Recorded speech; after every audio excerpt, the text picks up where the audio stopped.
Muy buenos días, hermanos, que el Señor los bendiga en esta, como bien dijo nuestro hermano, una maravillosa mañana llena de sol, bueno, llena de vida. Podemos estar aquí juntos adorando y por supuesto agradeciendo a Dios por todo el amor y también por toda su bondad. Bueno, el día de hoy, como ustedes pudieron haberse dado cuenta y como comúnmente suele ser, pues acercándonos a las fechas tan populares hoy en día, Navidad, fin de año, pues por supuesto que nosotros también acompañamos de alguna manera estas celebraciones trayendo a coalición, por supuesto, la palabra de Dios y lo que tiene para decirnos de acuerdo, ¿no?, a estas tan importantes y especiales fiestas. Así que bueno, hoy vamos a estar ondando por el capítulo de Mateo, el capítulo número 2 hasta el versículo 12. Pero antes de entrar, podríamos decirlo, en materia, quiero compartir algunas imágenes con ustedes, porque quisiera hacer una breve introducción, por supuesto, dándoles el título de esta prédica, Adoración o Rechazo, ¿no? Cómo respondemos ante la persona de Jesús, ¿no? Porque entendemos que este evento, que es el de esta semana, el 24 y 25 de diciembre, se celebra el nacimiento justamente de Jesús. Y muchas veces vamos a tener actitudes que por ahí inconsciente o conscientemente aceptamos o rechazamos a la persona de Jesús sin darnos de alguna manera cuenta. Yo quiero, lastimosamente, mostrar algunas imágenes que no van a ser de mucho agrado, pero que considero necesario hacerlo para empezar este mensaje. Voy a pasar algunas imágenes porque considero importantes de que muchos de los eventos cristianos, ¿sí?, más importantes de nuestra fe, cosas que han marcado nuestras creencias y que nos reunimos justamente para conmemorar y adorar a Dios con este tipo de celebraciones o eventos que tenemos dentro de nuestra fe, han venido siendo ridiculizados, han venido siendo de alguna manera trastornados por el mundo, ¿sí?, humillando de alguna manera nuestra fe, por debajeándola, por supuesto riéndose de ella, en nombre de lo que se diría hoy tolerancia y expresión, y libre expresión, ¿sí? Por supuesto, si nosotros hiciéramos lo contrario, créeme que estaríamos todos presos, de alguna manera, porque la tolerancia solo es de un costado, no de los dos. Aquí, como ustedes pueden darse cuenta, es una representación de la última cena que hubo en los Juegos Olímpicos de París de este año, habiendo todo tipo de muestras obscenas dentro de esa representación, hasta con menores de edad. Cosas que tal vez pasaron desapercibidas o tal vez no, pero que estuvieron allí, como bien dice, o como bien dije, humillando, por debajeando, trastornando los eventos bíblicos que nosotros profesamos. Bien, esta otra es una comedia en Netflix hecha por un estudio brasilero que habla de la primera tentación de Cristo y mostrándolo como gay, ¿sí? No sé si pudieron haber escuchado algo al respecto, pudieron haberlo visto, estuvo también por ahí. Otro evento también en una marcha LGTB, haciendo también alusión a la crucifixión de Cristo y mostrando un Cristo gay. Esto fue en la Ciudad de México hace un par de años atrás. Por supuesto, como mencionado antes, haciendo alusión a eventos importantes de manera muy negativa. Bien. Por supuesto, las películas no puede faltar. Y este ejemplo es importante porque tal vez algunos son muy explícitos y tal vez otros no. El tema es que nosotros podemos decir, uy, no, pero el hermano es muy exagerado. Porque claro, vemos esto y decimos, uy, no, yo a mis hijos no los expondría a este tipo de cosas. Pero si ustedes se ponen a analizar distintas series, películas, noticias, entre otras cosas, con cosas sutiles se empieza a desprestigiar cada vez más de nuestra fe. Y si ustedes ven un común denominador dentro de toda esta farándula, redes sociales, streaming, entre otras cosas, siempre el malo de la película es el cristiano, o el que es devoto a Dios, o el que es entregado a Dios. Mientras que el cool, el chévere, es el que consume droga, es el que consume alcohol, es el que se rebelde con sus padres o los desobedece, es el que se revela dentro de todo este aspecto religioso tan ortodoxo. Ese vendría a ser el héroe de la película, ¿cierto?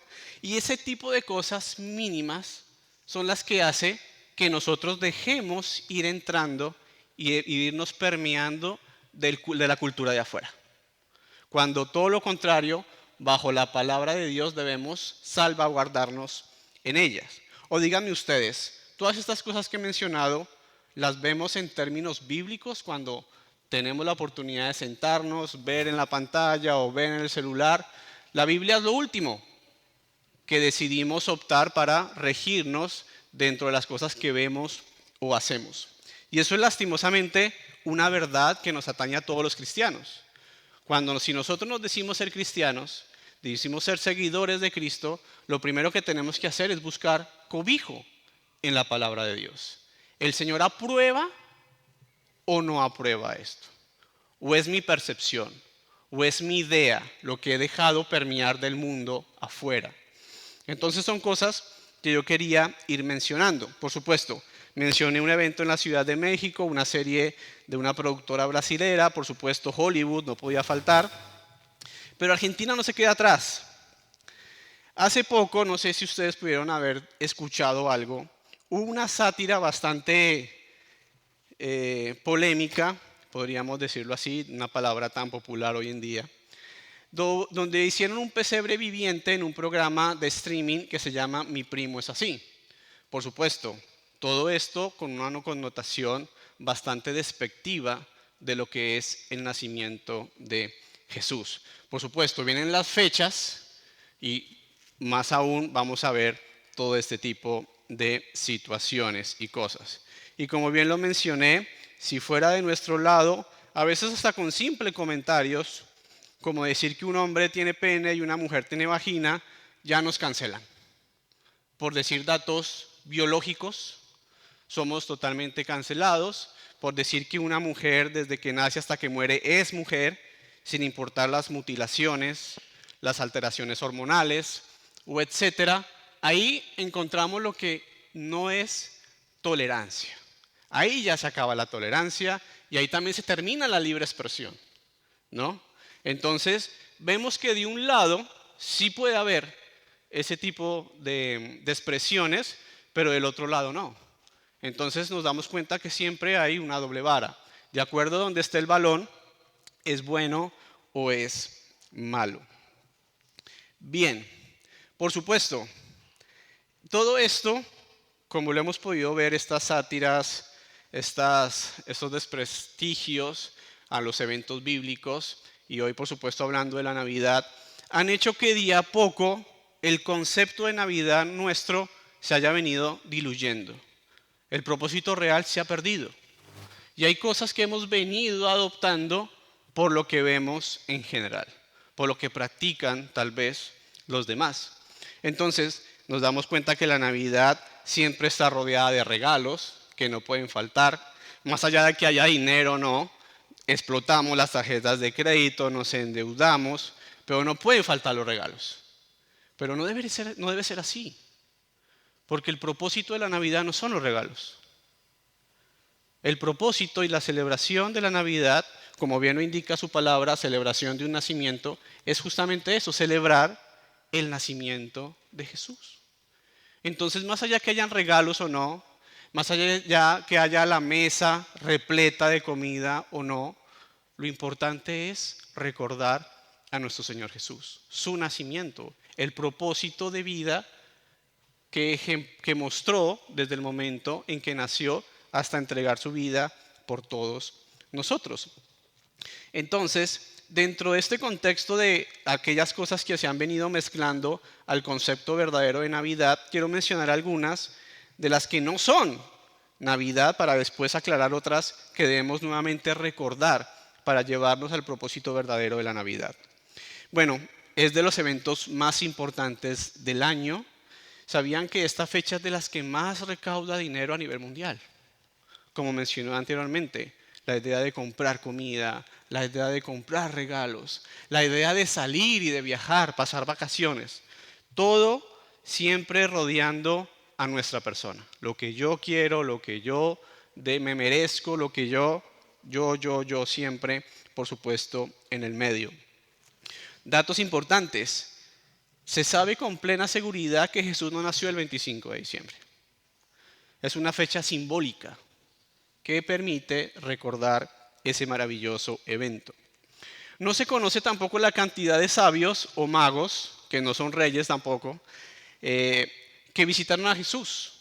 No se sabe si son 3, no se sabe si son 2, no se sabe si fueron 10. Solo se sabe que tuvieron una visita, o que fueron a visitar al Señor Jesús reconociendo su reinado.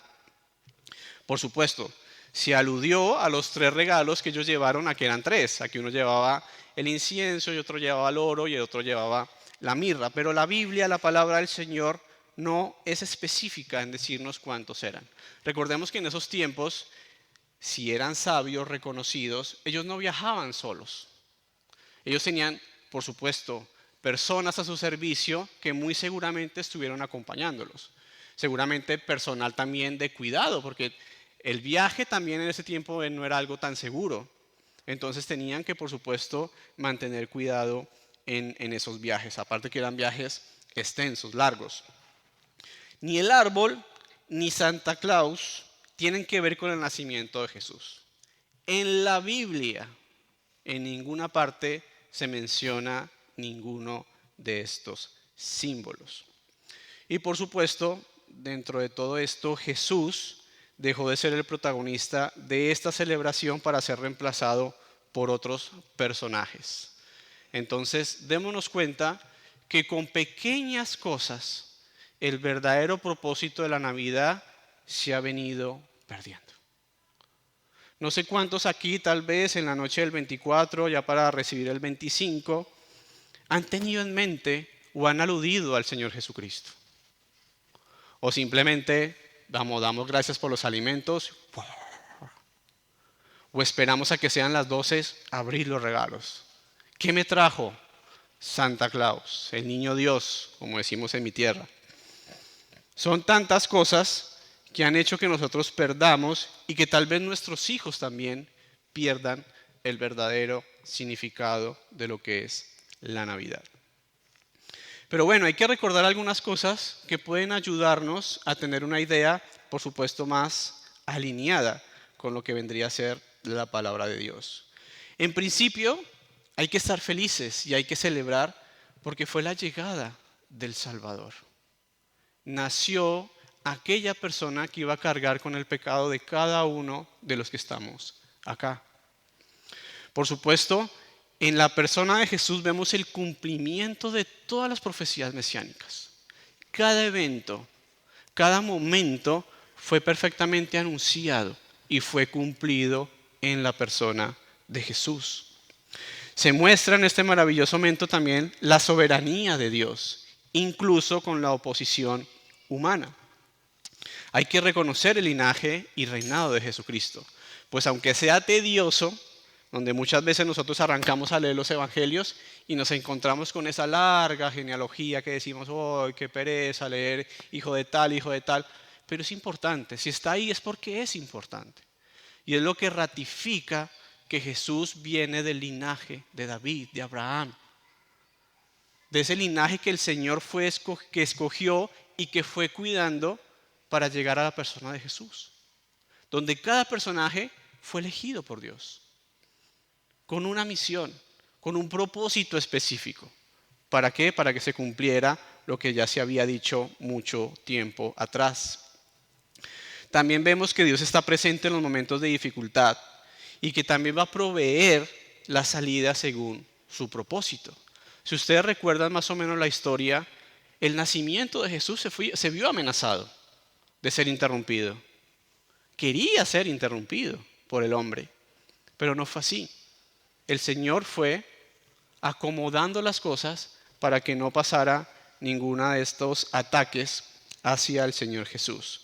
Y por supuesto, Jesús desde que nace se encuentra con ese rechazo humano hasta o anticipando de alguna manera lo que vendría a ser su misión final de sufrimiento, donde iba a ser crucificado y asesinado por su mismo pueblo. Bien, ahora sí, podemos venir a entrar un poco más en materia. Quise elegir el capítulo 2 porque ya en años anteriores, seguramente si han tenido la oportunidad, se ha mencionado o se ha especificado mucho en el nacimiento de Jesús. Y es lo que vamos a celebrar. Y no es que esté mal, sino que recordando los años anteriores vamos a ir viendo como lo mismo. Entonces hoy quería darle como un enfoque un poco distinto. Y es la idea de que en este pequeño fragmento de la palabra de Dios vamos a ver distintas respuestas del hombre frente a la persona de Jesús, que pasó tanto hace 2000 años atrás como nos pasa hoy, y que tal vez nos pasa dentro de nuestra misma vida cristiana, dentro de nuestro mismo día a día. Vamos a ir teniendo tal vez distintas aptitudes diferentes frente a la persona de Jesús. Así que acompáñenme por favor en la lectura. Vamos a leer la primera parte, que son los versículos 1 y 2. Dice así: Después de nacer Jesús en Belén de Judea, en tiempos del rey Herodes, unos sabios del oriente llegaron a Jerusalén, preguntando: ¿Dónde está el rey de los judíos que ha nacido? Porque vimos su estrella en el oriente y hemos venido a adorar.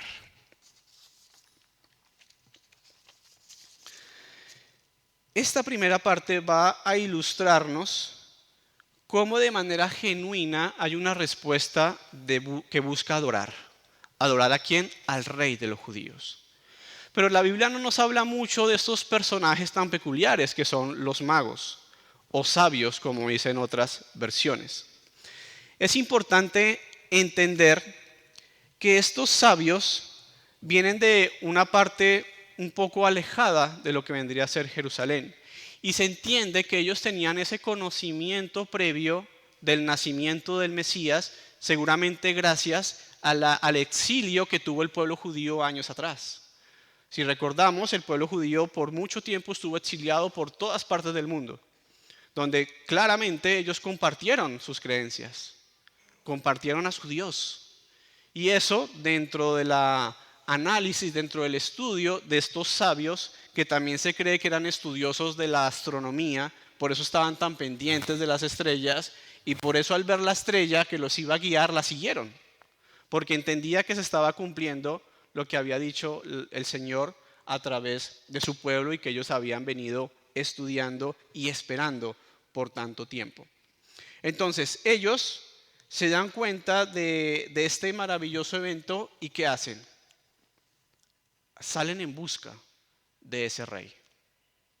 A pesar de la distancia, a pesar de que tal vez dejar todo atrás, se lanzan en la aventura de conocer a ese Mesías, de conocer al Cristo, que por supuesto también es una traducción de la palabra Mesías, de saber de que era el ungido, el elegido de Dios para venir a salvar a su pueblo.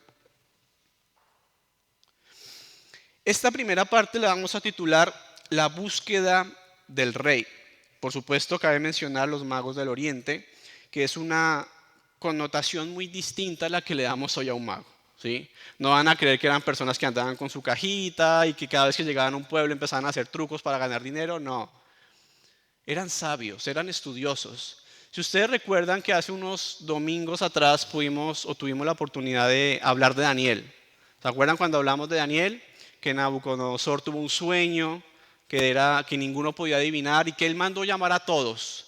Y dentro de esos estaban los magos, que eran sabios, estudiosos, que pertenecían a la élite del mismo reinado de Babilonia para no tener toda esta parte de estudio, sabiduría, academia, lo que hoy también entendemos ahí en las universidades, científicos, bueno, lo que podría llamarse hoy en día algo así. Así que bueno, estos posiblemente venían de Persia o de Babilonia y vinieron a reconocer la realeza de Jesús, y eso a pesar de no ser judíos. Ellos entendían, tal vez dentro de la interacción con el mismo pueblo judío, se dieron cuenta que eran un pueblo especial y que su Dios era verdadero. Recordemos las grandes hazañas que hicieron personajes tan importantes como Daniel y sus amigos frente a este tipo de naciones. ¿No creen que ellos habrán quedado asombrados? ¿No creen que ellos debieron haber dicho, sí, ese realmente es un Dios vivo, real, el Dios de dioses? Entonces, acompañando ese entendimiento, fueron investigando y fueron preparándose para recibir a este Mesías. Y estaban, por supuesto, dispuestos a viajar grandes distancias para adorarlo. Ahora, pregunta, trayéndolo un poco a nuestro día. ¿Estamos buscando a Jesús en nuestras vidas? ¿Cuál es nuestra respuesta ante la persona de Jesús? ¿Le buscamos realmente? ¿O creemos que porque tenemos tal vez el nacimiento medianamente hecho en nuestra casa, ya con eso es suficiente? Y especialmente porque lo sacamos solo en esta época, el resto permanece guardado. ¿Qué esfuerzos estamos dispuestos a hacer para encontrarlo? Recordemos que estos hombres, a pesar de no ser judíos, dejaron su tierra y salieron. Porque lo importante era ¿qué? Encontrar al rey, encontrar al Mesías. Aquel personaje que estaban esperando, que había sido prometido para la redención, no solo del pueblo judío, sino también del mundo entero. Bien, vamos a pasar a la segunda parte. Y la segunda parte va a estar desde el versículo 3 hasta el versículo 8. Dice así: Cuando lo oyó el rey Herodes, se turbó, y toda Jerusalén con él. Entonces el rey reunió a todos los principales sacerdotes y escribas del pueblo, y averiguó de ellos dónde había de nacer el Cristo. Y ellos le dijeron: en Belén de Judea, porque así está escrito por el profeta.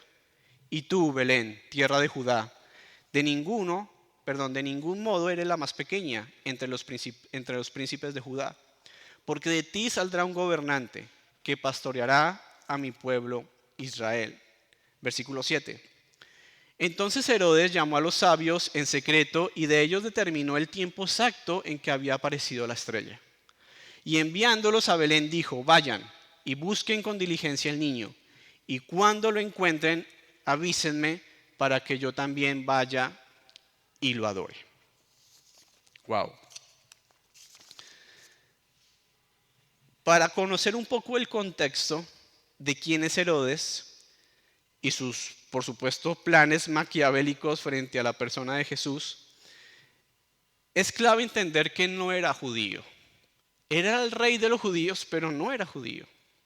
Él era idumeo, de la tierra de Edom, que había sido por el imperio romano puesto a cargo de los judíos. Pero este personaje tenía características muy especiales. Él tenía ese delirio de persecución, ¿sí? Esa persona que piensa que todo el mundo está contra él, que están tramando algo para hacerle daño. Él era así. Él, para mitigar un poco el rechazo del pueblo judío, se casó con una judía, descendiente del linaje real de los judíos, como para mitigar un poco, porque los judíos, por supuesto, rechazaban a Herodes, porque ellos sabían que no, al ser judío, ¿cómo podía ser nuestro rey?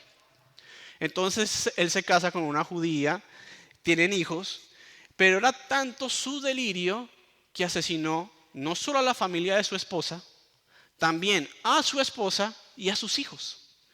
¿Pero por qué lo hizo? Por temor de perder su trono. Él consideraba que todos eran potenciales usurpadores del trono, que lo iban a sacar y por supuesto se iban a apropiar de su reinado. Es más, se dice en los tiempos del Señor que era mejor ser un cerdo de Herodes que ser un hijo de Herodes, porque a sus hijos los mataba por ese temor. Ya hay un juego de palabras bastante interesante, porque en el griego la palabra cerdo y hijo son muy similares. Entonces nos damos cuenta que este personaje tan peculiar tiene ese delirio de que alguien me quiere sacar del trono. Y ese es el nuevo personaje que vamos a ver dentro de esta historia en el cual nosotros debemos ponernos.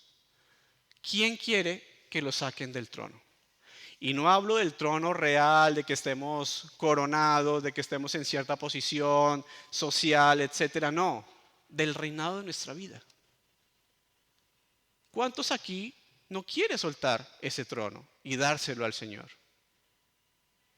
¿Cuántos aquí luchan por ser el rey de su vida?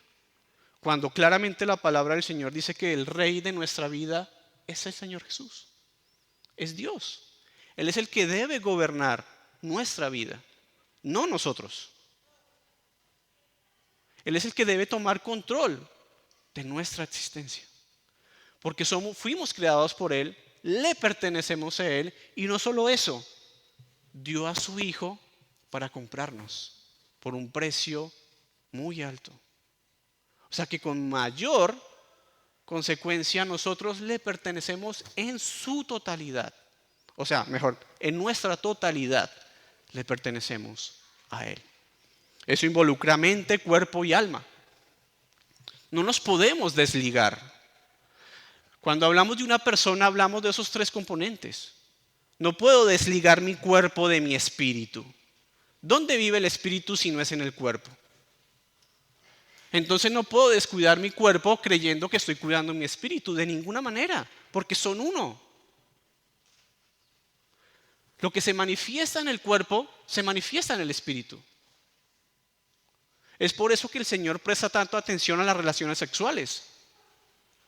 Porque cuando te unes con otra persona, te unes no solo en cuerpo, te unes en alma y en espíritu. Así lo hayas conocido esa misma noche, así lo que sea. Pero esa unión es entera de la persona. No se pueden desligar esas dimensiones. No es que mientras estás teniendo el acto sexual, el espíritu se va. No, eso no pasa. O mientras piensas hacer algo con tu cuerpo, el espíritu se ausenta. No, el espíritu está ahí. Y si no hay cuerpo, tampoco hay vida. ¿Dónde está? ¿Dónde habita el espíritu? Entonces es importante entender que nosotros enteramente somos uno y que debemos hacer cuidado de todos estos aspectos tan importantes, cuidar nuestra mente, nuestro corazón y por supuesto nuestro cuerpo. Y eso abarca todas las características, la idea de que haya un cuidado saludable de nuestro cuerpo, de lo que comemos, de lo que no comemos, de lo que practicamos, de lo que no practicamos. Todo esto le pertenece a Dios. ¿O es que cuando murió el Señor Jesucristo solo pagó por nuestro espíritu? ¿No? Pagó por todo esto. ¿Dónde vivimos nuestro cristianismo? En esta vida, en este mundo. En nuestro cuerpo. ¿Qué los trajo aquí hoy? ¿El espíritu o el cuerpo?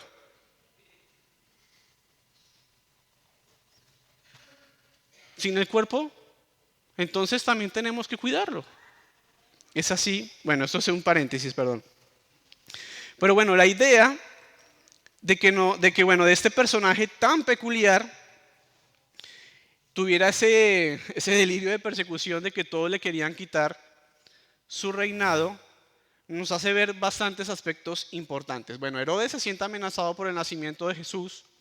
Su reacción es de rechazo y temor, lo que suele pasarnos a nosotros al enfrentarnos o al encontrarnos con la persona de Jesús, que es el que te dice, ya no vas a ser tu Dios, ahora yo soy tu Dios. Es lo mismo que pasaba con Adán y Eva. ¿Cómo fue la tentación de Adán y Eva? ¿Cuál era? Serán dioses. En este caso de Herodes serán reyes. Es lo mismo. La idea de gobernarse a uno mismo está siempre presente a lo largo del tiempo. El orgullo, el ego, todo está allí. Ahora, la otra cara de la moneda. Sacerdotes y escribas confirman la profecía. Estudiosos, esos sí eran judíos, conocedores de la palabra de Dios. Apenas él va a preguntarles, ellos ya sabían dónde iba a nacer el Cristo en Belén. Ellos ya conocían las profecías. Pero ¿qué pasa? Aquí encontramos otra respuesta bastante interesante de parte de estos estudiosos judíos: la indiferencia. ¿Cómo es posible que vengan a preguntar personas que vienen de lejos, preguntando por el Mesías, aludiendo a que habían visto la estrella, esto sabiendo lo que se había dicho antes, y lo que hacen es, sí, en Belén, pero no se preocupan por ir a conocer el Mesías, averiguar si realmente era el Mesías? Simplemente se mostraron indiferentes, lo que también muchas veces nos pasa a nosotros. Nos damos de que conocemos muchísimo la palabra de Dios, pero no la ponemos en práctica. Somos indiferentes ante la palabra de Dios. Y recordemos que las mismas palabras del Señor Jesús dice: el que no está conmigo está contra mí. Del único lado del que saldremos victoriosos es del lado de Jesús. Si nos pasa como Herodes, que estamos en contra, o si estamos del lado de los sacerdotes, que eran indiferentes, perdidos total. Solo del lado de Jesús saldremos victoriosos. Y el Señor lo dice: el que no está conmigo, en contra mía está. Y a los tibios, como menciona Apocalipsis, también serán vomitados de la boca. Entonces démonos cuenta que debemos tomar una decisión y debemos tomar un bando. Y no podemos estar ahí como que un día estoy acá, otro día estoy acá, porque imagínense que el Señor venga cuando estoy acá. ¿Qué va a pasar? ¿Y les parece correcto que el Señor haya enviado a su Hijo para morir, para entregar su sangre, su vida, para que tú estés de aquí para allá? Un día me porto bien, un día me porto mal. ¿Les parece justo eso? ¿Les parece correcto ese tipo de vivir cristiano? De ninguna manera. Bien, los sacerdotes saben la verdad, pero no actúan conforme a ella. Y Herodes, por supuesto, peor aún, finge adorar, pero con intenciones oscuras. Ahora, para que podamos reflexionar en esta segunda parte, ¿respondemos a Jesús con rechazo, indiferencia, hipocresía? ¿Cuál es nuestra respuesta frente a la persona de Jesús? ¿Cómo actuamos frente a este maravilloso evento que ya se va a celebrar dentro de pocos días, que es su nacimiento? ¿Realmente le damos el lugar que le corresponde? ¿O nos hemos dejado contaminar con todo lo que vimos anteriormente, con cosas mínimas, tal vez no a los extremos que tal vez vimos en algunas imágenes, pero con cosas sutiles, como de tal vez dar gracias por ese día no al Señor Jesús, sino a otro personaje? O ni siquiera recordando en esa noche tan especial el personaje principal de la historia, el por qué le estamos celebrando. Ustedes imagínense que están celebrando su cumpleaños, invitan a la congregación y todos llegan y ninguno le felicita por su cumpleaños. ¿Cómo se sentiría? Están ahí para comer, para beber, para pasarla bien, pero ninguno se te acercó a decirte: hey, feliz cumpleaños. Hoy en día pasa eso con el Señor. La Navidad, regalos, comida, vacaciones, que esto, que lo otro, y el Señor Jesús allá empolvado, esperando a que nos pase algo, tal vez Dios no lo quiera, que nos haga reflexionar frente al asunto. Otra pregunta: ¿permitimos que nuestras ambiciones interfieran en la adoración? Esto pasaba con Herodes. Él se sentía amenazado de perder su reinado y su ambición era permanecer en el poder, y por supuesto eso interfería a ver realmente lo que significaba la persona de Jesús. Su esencia, su naturaleza, su deidad, su propósito. Se había ido lejos, no estaba en el radar. ¿Por qué? Porque solo pensaba en él, en el yo. Y iba perdiendo el valor el mismo Señor. Bien, pasemos a la tercera parte, y esta ya la última, que está en del versículo 9 al versículo 12. Síganme, por favor.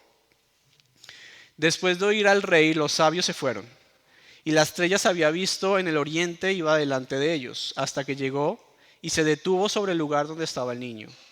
Cuando vieron la estrella, se regocijaron mucho con gran alegría. Versículo 11. Entrando en la casa, vieron al niño con su madre María, y postrándose lo adoraron. Y abriendo sus tesoros le presentaron sus obsequios de oro, incienso y mirra. Y habiendo sido advertidos por Dios en sueños que no volvieran a Herodes, se fueron para su tierra por otro camino.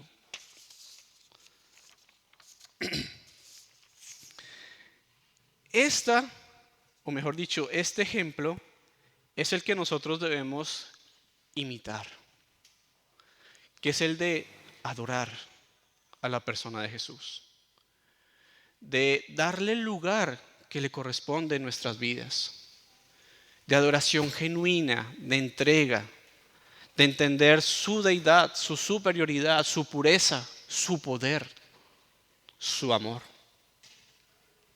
su justicia. Porque es a través del sacrificio de Jesús que nosotros encontramos la redención y que nuestros pecados son cubiertos.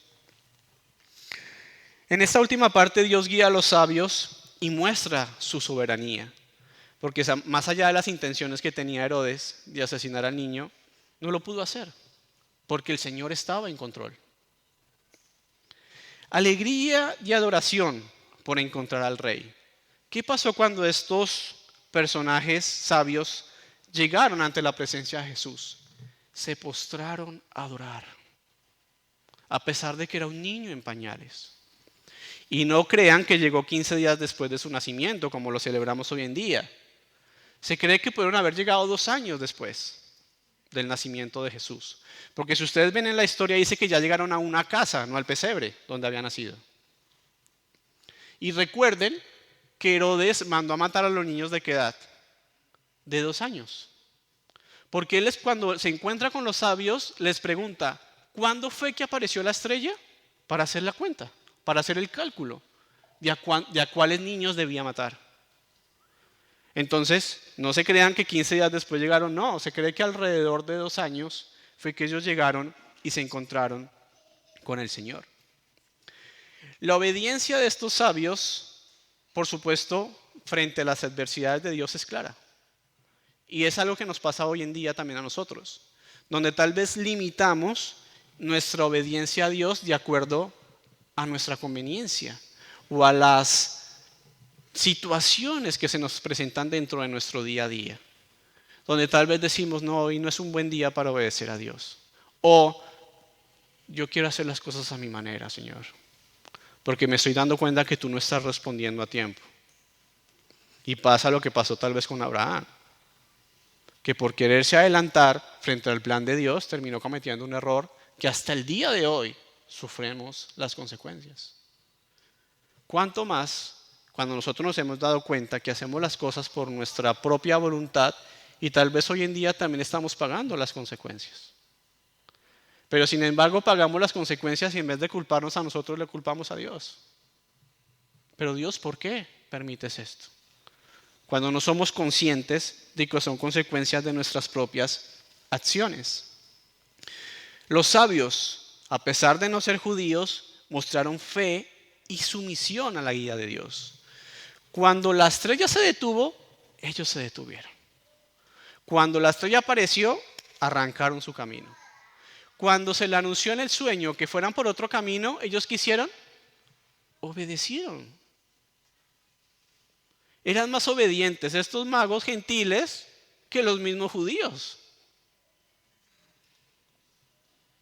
Y eso es una vergüenza para el pueblo elegido. Ahora, ¿estamos ofreciendo lo mejor de nuestras vidas a Jesús? ¿O simplemente le damos lo que nos sobra? Señor, el día de hoy apenas me dio para dedicarte 5 minutos. Gracias, me voy a acostar, mañana nos vemos. Después de que Él te dio 24 horas del día. ¿Cuántos años tiene cada uno acá? Vaya pensando en eso. Cada uno de esos días, por todos esos años, el Señor ha estado con cada uno de nosotros. ¿Y nosotros cuánto tiempo le hemos dedicado a Él? ¿Mostramos nuestra oración a Jesús en palabras, acciones y decisiones? Como el paréntesis que hice. ¿Enteramente? ¿Cuerpo, alma, espíritu? ¿Refleja todos esos aspectos la obediencia a Dios? ¿Nuestra entrega a Dios? ¿O solo dedicamos una parte? No, Señor, te dedico de esta mitad para acá. O de esta mitad para acá. ¿Es todo o nada? Esos son los términos del Señor, no son los míos. El Señor dice, ¿es todo o es nada? Es así. Reflexionemos y llevemos, por supuesto, este tipo de cosas a reflexión. Para cerrar, conclusión. Los sabios nos enseñan la correcta respuesta ante la persona de Jesús, de sumisión, obediencia, de exaltación, de adoración. Herodes, por supuesto, ejemplifica el rechazo y orgullo de dejar el trono y dárselo a Jesús. Se opone completamente. ¿Al punto de qué? Al punto de asesinar a chicos. Por supuesto, nosotros no vamos a asesinar a nadie, pero podemos estar asesinando al Señor Jesús en nuestro corazón, negándole su lugar y por supuesto dando muerte a nuestra vida. Los sacerdotes y escribas ilustran cómo el conocimiento sin acción no tiene valor. Si no hay acción, tampoco hay nada allí. La fe sin obras está muerta. No hay nada allí. Así que podemos decir muchas veces durante todo el día que amamos a Dios, pero si no obramos en consecuencia de eso, eso no sirve de nada, hermanos. De nada. Y cerramos con esto. ¿Cómo estás respondiendo a Jesús el día de hoy? Busca a Jesús con devoción. Baja del trono y adóralo. Vive bajo su autoridad. Hermanos, con esto en mente, les invito a que puedan tener, pues por supuesto, un gran tiempo en familia en estas fechas que se aproximan, recordando el verdadero propósito de la Navidad, el verdadero objeto de la Navidad, que es el nacimiento de Jesús. Recordándolo no solo ese día, sino recordándolo todos los días, porque Él es el que entregó su vida para darnos a nosotros salvación, para rescatarnos del pecado que ya nos tiene, por supuesto, bajo su poder. Así que solo para ser libres es a través de Jesús. Y eso es una invitación para todos para recordar del por qué nosotros aceptamos a Jesús. Y que si no lo hemos aceptado, estamos a tiempo. El Señor dice, hoy es el día de salvación. Así que como iglesia siempre estamos abiertos, dispuestos para evangelizar, para enseñar y para mostrar el gran amor que Dios nos ha mostrado a cada uno de nosotros. Así que hermanos, Dios los bendiga.